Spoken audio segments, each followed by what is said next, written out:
자, 말씀 보도록 하겠습니다. 오늘은 본문 말씀을 중심으로 모세의 열등감 이런 제목으로 오늘 좀 말씀을 묵상하려고 합니다. 오늘 관점을 조금 제가 이렇게 다른 관점에서 오늘 본문을 좀 보려고 해요.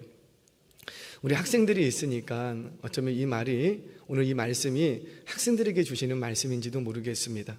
자, 여러분 열등감이라는 거 잘 아실 거예요. 열등감이 뭐죠? 알기는 하지만 뭐라고 말하기는, 이렇게 이제 심리학적으로 이렇게 좀 학문적으로 얘기를 하자면 열등감이라는 것은 이런 거예요. 다른 사람에 비해서 자기가 뒤떨어진다고 여기거나 자기에게는 남들보다 능력이 없다고 생각하는 만성적인 감정과 의식을 얘기합니다. 그러니까 한두 번씩 간혹 그런 생각이 들 수는 있어요. 근데 그걸 가지고 열등감이라고 얘기하지는 않고, 그런 감정의 상태, 그런 생각이 만성적으로 그를 지배하고 있으면 그거를 열등감 이렇게 얘기를 합니다. 이 열등감이 얼마나 무섭냐면, 이 열등감에 사로잡히면, 이건 겸손이 아니라고요. 열등감에 사로잡히면 잘 할 수 있는 일조차도 소심해집니다. 자신감이 사라지고 심지어 두려움과 공포감마저 들게 되는 거예요. 어떤 경우는 어때요? 막 자신의 단점이 폭로될까봐 사람 만나기가 무서워하고 대인 기피증을 하거나, 또는 불면증에 시달리고 우울증에 빠지고 막 이런 정신질환까지도 이어지는 게 열등감이라는 겁니다. 자, 그렇다면 이런 열등감은 우리 교회 안에는 없을까요? 교회 안에도 있더라는 거예요. 안타깝지만 없으면 좋겠으나, 안타깝지만 성도들 사이에도 이 열등감이 존재하더라는 거예요. 제가 언젠가 교회 안에 열등감을 가진 자들이 좋아하는 몇 가지 가면, 이런 어떤 이렇게 컬럼 비슷한 글을 읽은 적이 있어요. 그 글에서 이 저자가 뭐라고 얘기하냐면, 교회 안에도, 성도 안에도 열등감에 빠져 있는 사람들이 있다. 그 열등감에 취해 있는 사람들이 쓰기 좋아하는 가면 3가지가 있다 라는 거예요. 스스로 한번 돌아보십시오. 첫 번째 가면, 예언자 가면. 자신의 약점을 감추기 위해서 자신이 마치 예언자나 된 것처럼 남을 판단하고 가는 것마다 그거는 그거야 막 해서 막 남을 판단하고 비판하려고 하는 사람들. 이 사람들은 어쩌면 열등감에 빠져 있을 수도 있다는 거예요. 두 번째는 감투 가면. 열등감이 심하면 심할수록 직분이나 감투에 집착하는 경향을 보인다라는 거예요. 뭐 때문에요? 자신 안에 열등감 때문에. 또 하나는 은사가면이라고 있다고 합니다. 열등감이 강한 사람이 남다른 은사를 딱 받으면 그것 하나 가지고 자신이 뭐 대단하게 된 것처럼 스스로 생각하고 자기 자신을 과신하고 과장하려고 하는 것들, 바로 이런 성향들이 나타난다면 내게 혹시 열등감이 있지는 않나 한번 좀 체크해 봐야 된다는 거예요. 물론 이 글이 꼭 맞는 건 아니에요. 하지만 우리가 인정해야 될 것은 뭐냐면, 성도들 사이에도 열등감이 있다 없다? 예, 있을 수 있다라는 거예요. 자, 그러면 우리 이거 인정했어. 그래, 우리 안에도 열등감이 있어. 나에게도 그런 열등감이 있어. 자, 인정하면 그때부터 뭐만 하면 돼요? 이것만 해결하면 되는 거예요. 근데 해결이 안 되는 이유는 뭐냐면, 나는 아니라고 생각하니까 그게 해결이 안 되는 것이지, 나 맞아, 나 열등감이 있어. 우리 학생들, 혹시 여러분들 가운데 그런 감정이 있을 수 있어요. 만성적인 그런 생각이 있어요. 나는 형보다 못하고, 나는 언니보다 못하고, 나는 누구보다 못하고, 이런 열등감에 빠질 수가 있어요. 그런데 인정하세요. 나의 안에는 좀 열등감이 있는 것 같아. 인정하면 그때부터 이제 그것을 극복할 수 있는 길을 찾게 됩니다. 오늘은 이 본문 속에 들여다보니 모세가 열등감에 빠져 있었어요. 그 위대한 영적 지도자라고 하는 이 모세가 이 열등감에 빠져 있어. 이 열등감에 빠져 있는 이 모세를 하나님께서 어떻게 회복시켜 가시는지 오늘 말씀을 통해서 발견하려고 합니다. 그러면 답은 간단하겠죠. 하나님의 방식대로 저와 여러분들도 하신다면 우리 학생들 가운데, 우리 장년들 가운데 반드시 나를 붙들고 있는 열등감이 사라지게 될 줄 믿으시기 바랍니다. 자, 먼저 열등감에 사로잡혀 있는 모세의 모습을 좀 볼게요. 우리 10절 말씀 같이 읽겠습니다. 시작. 모세가 여호와께 아뢰되, 오 주여, 나는 본래 말을 잘하지 못하는 자니이다. 주께서 주의 종에게 명령하신 후에도 역시 그러하니 나는 입이 뻣뻣하고 혀가 둔한 자니이다. 아멘. 여러분, 모세가 정말 말 못하고 혀가 둔하고 뭐 하는 것들이 둔한 그런 사람이었을까요? 사실은 아니었어요.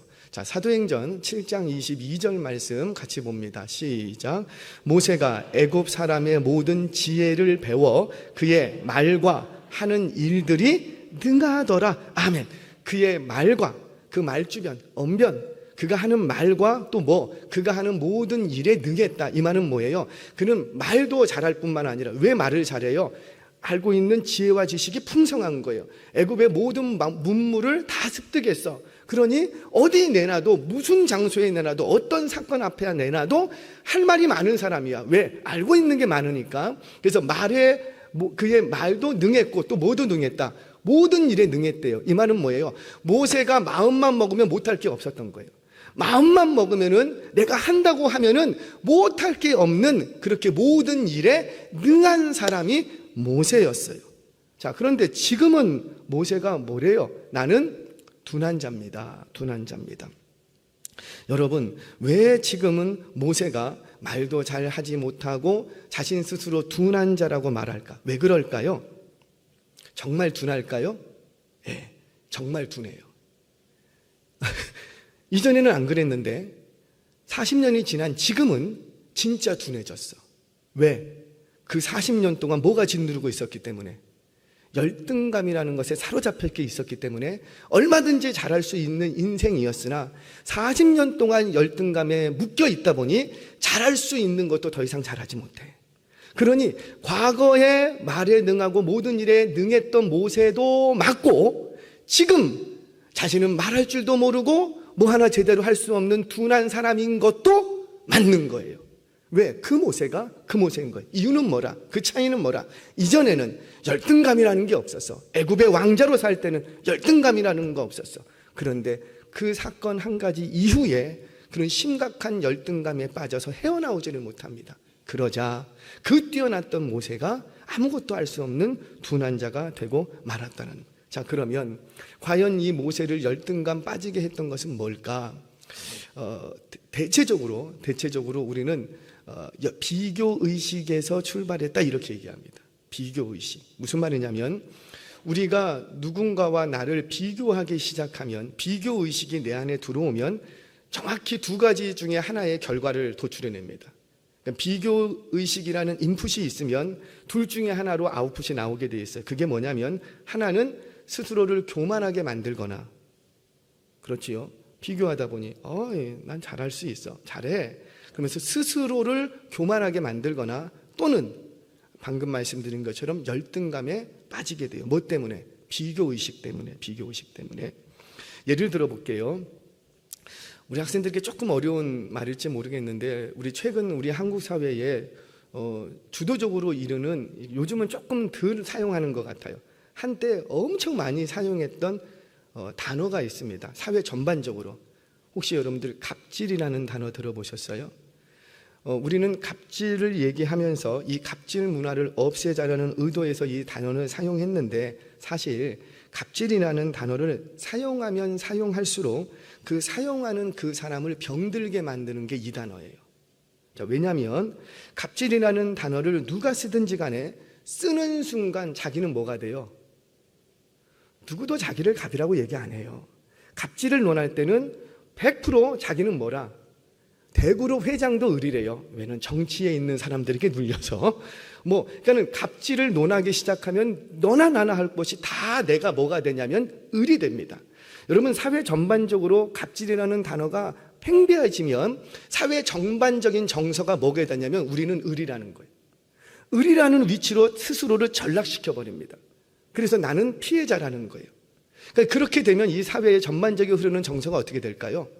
다 실패했어, 다 우둔해, 다 부족해, 이런 정서가 만연하게 돼요. 그래서 사실 갑질이라는 단어는 사용 안 하는 게 좋아요. 사용 안 하는 게.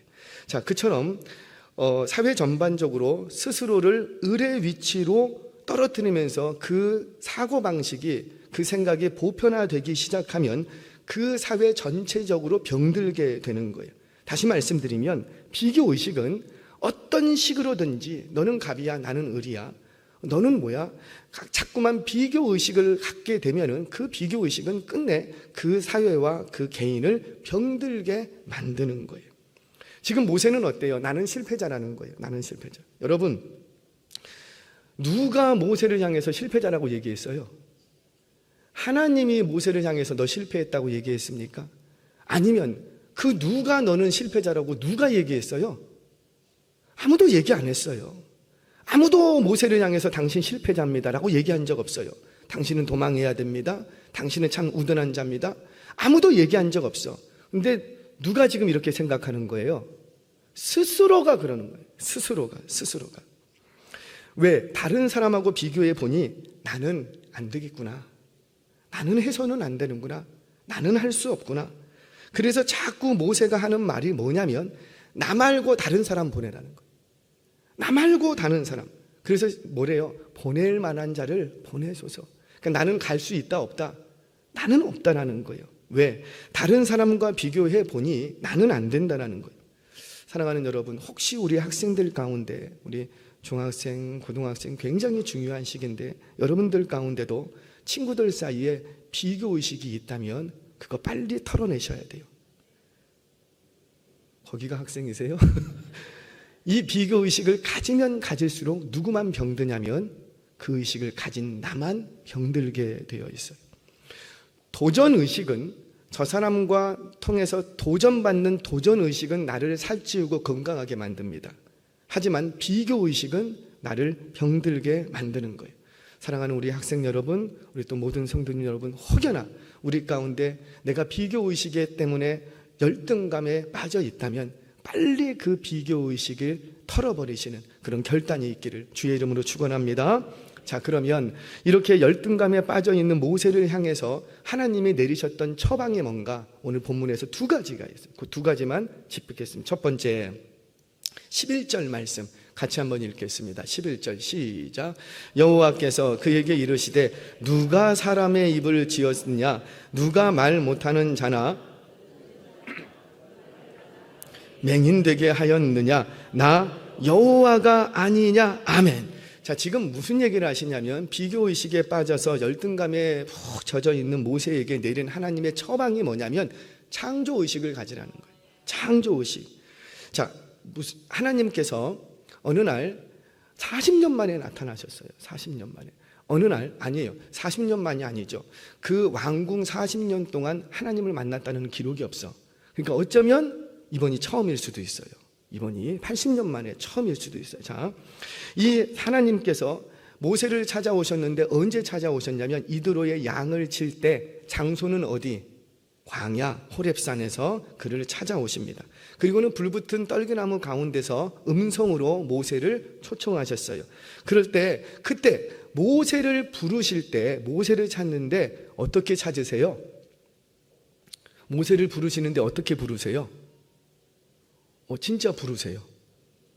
모세야, 모세야. 그러니까 다른 어떤 이적과 기적으로 콜링하는 것이 아니고 정말 불렀어요. 모세야, 모세야. 이 이름은 누구의 이름? 그렇죠. 모세의 이름이에요. 자, 우리 성경 보겠습니다. 출애굽기 3장 4절 말씀 같이 한번 읽겠습니다. 시작. 여호와께서 그가 보려고 돌이켜 오는 것을 보신지라 하나님이 떨기나무 가운데서 그를 불러 이르시되 모세야 모세야 하시매 그가 이르되 내가 여기 있나이다. 아멘. 자, 우리 모세의 시각에서 그 상황 속으로 한번 가보자고요. 여기가 지금 어디고? 광야 호렙산. 사람이 있을까요, 없을까요? 아무도 없어요. 아무도 없어요. 이런 곳에서 이미 40년을 살아왔어요. 어쩌면 자신의 이름조차도 타인에게 알리고 싶지 않았을지도 몰라요. 저는 그렇게 생각을 해요. 왜? 이제 십보라를 만나는 장면에서도 십보라가 이들에게 자기 아버지에게 뭐라고 소개를 하냐면 그 사람이 히브리 사람이다, 애굽 사람이다. 애굽 사람이라고 소개를 하거든요. 그러니 굳이 나는 애굽 사람이 아니고 히브리 사람이다 말할 이유도 없고, 그리고 또 자기의 이름을 밝힐 이유도 사실은 별로 없어요. 왜 그러냐면 지금 모세는 도망 나왔다고요. 그러니까 어떤 정황이든지 간에 자기가 여기에 있다라는 것을 소문나게 되면 누가 쫓아올까요? 그렇죠. 바로가 쫓아올 수 있어요. 암살자를 보낼 수도 있어. 그러니까 할 수 있는 대로 자신의 신분을 감추는 게 좋아요? 드러내는 게 좋아요? 그래요. 감추는 게 좋아요. 어쩌면 이 모세는 자신의 이름이 불려지는 것을 굉장히 겁낼 수도 있었다는 거예요. 어쩌면 그 40년 동안 누구도 자신의 이름을 불러주는 것을 듣지 못할 수도 있는 거예요. 여러분, 우리 그러죠. 부부간에 결혼을 했어요. 그러면 부부간에 그때부터 호칭이 바뀝니다. 나는 지금도 내 아내의 이름을 불러주고 있다. 많이 계실 것 같은데 저희 집은 어떨까요? 그래요? 그러니까 이 모세도 그 이드로의 양떼를 치면서 이드로에게서 또는 십보라에게서 그 누구에게서 자신의 이름을 불러줄 이유가 별로 없는 거예요. 어이 사위, 여보, 별로 부를 이유가 없는 거예요. 자, 그런데 어느 날 뜬금없이 아무도 없는 광야에서 어디선가 내 이름을 부르는 소리가 들리는 거예요. 모세야, 모세야.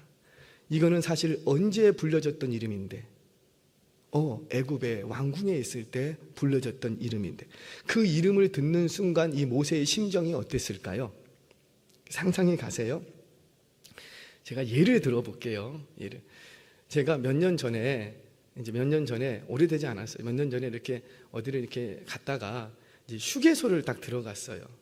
고속도로 휴게소를 딱 들어가서 화장실에서 볼일 보고 딱 나왔는데 이렇게 이제 혼자 있었거든요. 혼자 이렇게 걸어가는데 저쪽 뒤에서 재국이 형! 우리 학생들 제 이름은 아세요? 재국이 형! 그러는 거예요. 제가 얼마나 깜짝 놀랐는지. 아니 누가 나를 재국이 형이라고 불러? 목사님이라고 부르지. 깜짝 놀란 거예요. 그러면서 이거 누구지? 뭐지? 그리고 봤더니 이렇게 보니까 이제 자기를 소개하는데 나 중학교 후배라고 1년 후배라고 그 얘기를 하는 거예요. 그 순간 제가 가슴이 철렁 내려앉은 거예요. 난 지금 뭔데? 목사인데 갑자기 재국이 형 내 이름을 부르는 순간 내 생각이 어디로 가냐면 30년 전으로 싹 돌아갑니다. 제가 중학교 후배라고?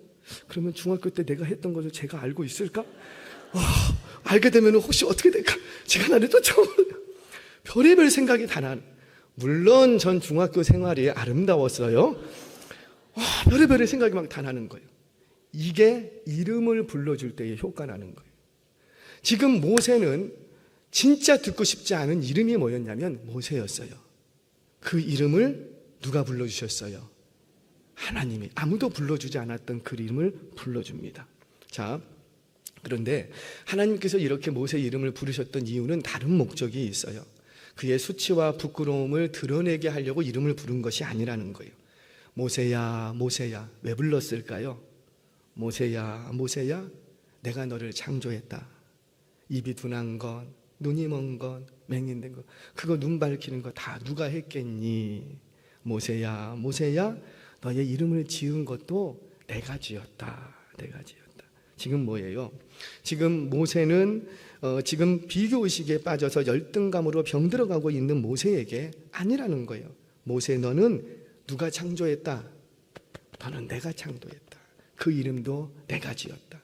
아무도 너의 이름을 불러주지 않을 때 나는 너의 이름을 내가 불러준다. 바로 너를 창조한 창조주 되는 나를 기억하라는 거예요. 지금 뭐 하는 거예요? 창조의식을 불러일으키는 거예요. 사랑하는 학생 여러분, 잘 기억하세요. 여러분, 상품과 작품의 차이를 아세요? 상품은 뭐예요? 비교가 가능해요. 그래서 상품이 되는 순간 이거는 이거보다 비싸고 싸고 이거는 이거보다 좋고 나쁘고, 상품이 되는 순간 비교되게 돼 있습니다. 하지만 작품은 어때요? 비교하지 않아요. 여러분, 우리 김홍도의 작품이 더 뛰어난가? 신용복의 작품이 뛰어난가? 누가 이거 갖고 비교해요? 김홍도는 김홍도의 작품성, 그게 얼마의 가치를 매겨졌든지 상관없이 작품인 거예요. 누구의 비교도 불허해요. 신용복의 작품은 작품이에요. 그래서 그 누구도 그 무엇으로도 이거보다 잘했네, 이거보다 못했네, 이거보다 좋네, 이거보다 나쁘네 비교하지 않아요. 그게 작품이라는 거예요.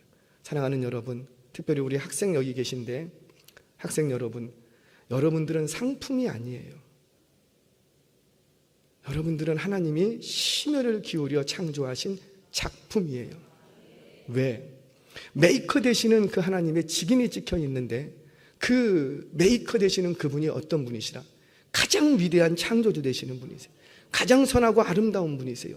그분이 직접 창조하셨으면 그 무엇과 비교할 수 있을까요? 없을까요? 없다는 거예요. 그런데 한국교회의 사회상이 자꾸 우리 학생들을 뭘 만들려고 하냐면 상품을 만들려고 해요. 좋은 대학에 들여보내는 상품, 좋은 회사에 취직시키려는 상품, 얘보다 더 좋아야지 되고, 똑같은 공부를 했지만 너는 얘보다는 더 잘해야 되고, 자꾸만 뭘 심어주냐면 작품인 아이들을 가져다가 부모님들이 안타깝게도 학교에서 학원에서 너는 상품이라는 거, 상품. 그것도 1등급 고기로 포용하면 1등급 A 플러스가 돼야 된다는 거예요. 뭐예요? 상품화 시키는 거예요. 상품화 시키면 그때부터 병 들어갑니다. 사랑하는 우리 학생 여러분, 반드시 기억하세요. 나는 상품이 아니고 작품이다. 자, 우리 서로 따라서 합니다. 나는 상품이 아니고 작품이다. 아멘이세요? 그렇게 타인과의 비교의식을 떨쳐버리고 나는 하나님이 창조하신 위대한 창조주 되시는 그 하나님이 유일한 존재로 심연을 기울여 창조한 작품이다. 이 창조의식이 회복될 때 열등감을 극복하게 될 줄로 믿습니다. 그러면 우리 부모님들이 행여라도 자녀들이 열등감에 빠져 있으면 자꾸 뭘 심어줘야지 돼요? 너는 상품이 아니야. 너는 작품이야. 너는 누구와 비교할 수 없어. 너는 키 작아도 괜찮아. 키 커도 좋아. 몸매가 좋아도 괜찮아. 몸매가 나빠도 괜찮아. 괜찮아. 너는 그 유일한, 그 누구나 그 무엇과도 바꿀 수 없는, 누구와도 비교가 안 되는 유일한 작품이다. 우리 다음 세대를 향해서 여러분들 계속 응원해 주시고 계속 격려해 주시기를 바랍니다. 너는 뭐라? 작품이다. 자, 두 번째. 첫 번째는 창조의식을 회복해야 된다. 두 번째는 17절 말씀 같이 한번 읽겠습니다. 시작. 너는 이 지팡이를 손에 잡고 이것으로 이적을 행할지니라. 아멘. 자, 뭐냐면 바로 사명의식이에요. 너 지금 이거 하라는 거예요. 너밖에 할 사람이 없다라는 거예요. 이 사명의식. 여러분 참 신기한 것이 나는 그저 똑같은 나이인데 사명의식을 가질 때와 사명의식이 없을 때 내가 판이하게 다릅니다. 사명의식을 가지기 시작하면 이거 누구나 할 수 있는 일이에요. 아무나 할 수 있는 일이고 나 말고도 할 수 있는 사람들이 많을 거예요. 그럼에도 불구하고 사명의식은 뭐예요? 나밖에 없다라는 거예요. 이거 내가 꼭 해야 된다는 거예요. 그런 의식을 갖는 게 사명의식인데 그 사명의식만 가졌을 뿐인데 불가능한 일도 가능하게 만듭니다. 이게 사명의식이 가져다 주는 놀라운 능력이라는 거예요. 예를 들어 볼게요. 우리 자매들이 참 많이 있는데 자매 힘이 세요? 힘이 약해요? 세야 돼. 어떻게 세? 남자가 힘이 셀까요? 여자가 힘이 셀까요? 그런데 이게 남자가 옆에 있으면 이 물건을 무거워서 내가 못 들어. 근데 여자들만 있으면 이걸 들어요. 그거 신기하대요. 이게 주변에 남자가 있으면 이 물건을 아무도 못 들어.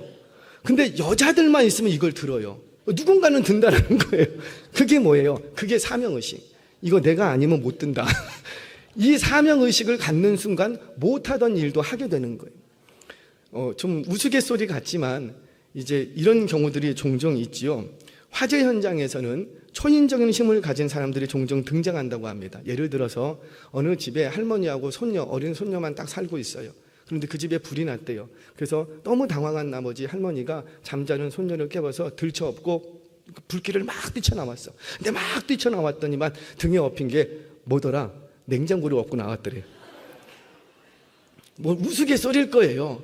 그런데 실제로 그런 당황스러운 아주 급박한 상황이 되면 나밖에 이 상황을 헤쳐나갈 사람이 없고 나밖에는 이 아이를 구할 사람이 없고 그러면 초인적인 힘, 못하던 일도 하게 되고 못할 것 같은데도 하게 되더라는 거예요.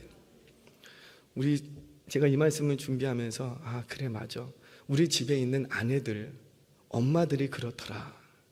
제가 언젠가 결혼식 하면서 결혼하는 순간 여자는 여자가 아니다. 뭐가 돼야 되겠다? 아내라 이렇게 결혼 주례를 했습니다. 그게 무슨 말이냐면 이 가정을 일으킬 사람은 나밖에 없다는 거예요. 이 가정에 남편을 일으켜 세우고 우리 자녀들을 선한 길로 이끌 수 있는 것, 그건 분명히 하나님께서 하실 거지만 나밖에 없다라는 거예요. 그런 사명의 의식을 가지고 있는 아내들이 있음으로 말미암아 여러분들의 가정이 일어서게 되는 줄 믿으시기 바랍니다. 남자 정말 대단하지요. 그런데 제가 이렇게 보니 남자보다 여자가 하는 일이 더 많더라고요. 그래서 여인들이 정말 아내로서의 사명의식을 가지고 있으면 그 가정은 어떤 어려움도 극복해 내게 되는. 그런데 그 아내 되는 여인이 알고 보면 힘이 없어. 소녀로 있을 때 너무 힘이 없어. 그렇게 누구 남자 등 뒤에 숨고 막 그랬던 여인이야. 그런데 아내가 되는 순간, 소위 아줌마가 되는 순간 어때요? 무서울 게 없어. 이게 뭐냐면 일종의 사명의식이에요. 사명의식을 가지기 시작하면 안 되는 것도 없고 못할 것도 할 수 있는 능력이 있음을 믿으시기 바랍니다. 이런 말 있잖아요. 호랑이에게 물려가도 정신만 차리면, 진짜 정신만 차리면 살아요? 아니 지금 호랑이한테 물려가는데 정신 차린다고 내가 살겠냐고. 근데 그 말은 뭐예요? 그와 같은 원리예요. 내가 도저히 웅덩이에서 빠져나올 수 없어. 평소에 나는. 그런데 뭘 갖기 시작하는 순간 사명의식. 이 가정의 이 어려움 나밖에 해결할 사람이 없어. 물론 당신 아니고도 할 사람이 있을 거예요. 우리 교회의 이 문제 내가 해결해야 돼. 물론 그분 아니고도 다른 누군가가 할 거예요. 그러나 그것이 내가 해야 되는 일로 우리 학교에, 우리 가정에, 우리 회사에, 우리 교회 공동체에 어떤 문제가 있고 어떤 프로젝트가 떨어졌을 때, 어떤 난감한 일이 생겼을 때 이거 누군가 할 거예요.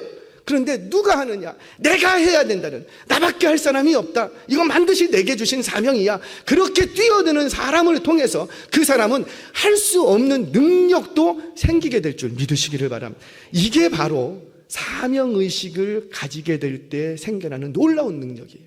사랑하는 여러분, 기억하세요. 사명의식을 가지게 될 때 열등감도 극복하게 될 줄로 믿으시기를 바랍니다. 말씀을 정리하겠습니다. 사랑하는 여러분, 오늘 학생들 너무나도 고마워요. 학생들에게 이 말씀을 전하려고 이 얘기를 했는지 하나님께서 그 마음을 주셨어요. 여러분, 열등감에 빠지면 할 수 있는 일도, 내가 평소 같으면 잘할 수 있는 일도 열등감에 빠지면 할 수 없게 됩니다. 이 열등감은 비교의식에서 시작된다는 거예요. 도전의식은 나를 살찌우고 건강하게 만들지만 비교의식은 나를 병든게 만든다는 거예요. 이 열등감을 극복하려면 창조의식을 회복하랍니다. 창조의식. 나는 누구 거? 나는 하나님 거. 하나님이 손에 흙 묻혀서 만든 하나님의 모양과 형상을 담아 만든 유일한 작품이라는 거예요. 이 창조의식을 가질 때 열등감을 극복할 수가 있어요. 또 하나는 뭐라? 사명의식을 가지라는 거예요. 사명. 이거 누구나 할 수 있는 일인 것 같은데 이 일은 내게 주어진 일이라는 거예요. 내가 반드시 해야 된다는 거예요. 우리 가정을 일으키는 일을 내가 해야 된다. 우리 교회 공동체를 부흥케 하는 일 누구로부터? 내가 해야 된다. 그 사명의식을 회복하는 순간 모든 열등감의 굴레에서 자유하게 될 줄로 믿습니다. 그러면 그때부터 능력이 나타나기 시작하는 거예요. 여러분 가운데 열등감 때문에 하나님이 주시는 은혜를 누리지 못했던 심령들이 있습니까? 이제 이 열등감이 아닌 창조의식과 사명의식을 회복하셔서 하나님이 주시는 놀라운 부흥과 놀라운 회복의 역사의 주인공들 되시기를 주의 이름으로 축원합니다. 우리 함께 기도하겠습니다.